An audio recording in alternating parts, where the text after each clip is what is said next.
I want to show you my favorite way to put stripes on a cake. To start, I only use marshmallow fondant and I always add this Tylose powder to the fondant. The Tylose powder is going to help the fondant set up a little harder and it's going to make it a lot easier to work with. So you definitely want to add this to your fondant. So I'm rolling out my fondant. I do it in a bunch of different colors. I smooth it with a fondant smoother. You can see how thin it is. And then it's optional that you can add some texture. This is a textured rolling pin. Unfortunately, they discontinued this one, but it's one of my favorite ones. I like to use it all the time.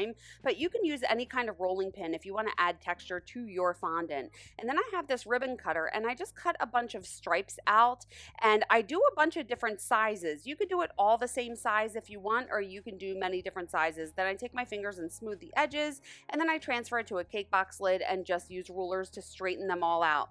So I did it in white and purple and orange and black along with the green. And then I get my cake out of the refrigerator and I like to see where it looks most symmetrical, and that is going to be the very front of my cake. So I like to mark the top with a little arrow. I'm putting another tier on top, so it doesn't matter that I put that there. And then I like to cut straight edges on the bottom of all of these stripes. And I like to use these offset scissors. It's a lot easier to cut that way. So I put a stripe against the cake. I'm starting in the very back, and then I'm taking my scissors and I'm just marking where it meets the top of the cake. I cut it off. I get a little bit of water behind it, and then I stick it down. Then for the next one, I put it right next to that first stripe. I take my scissors and I just nip it where it meets the top of the cake, and then I lift it off and cut it so I can make sure I cut it straight.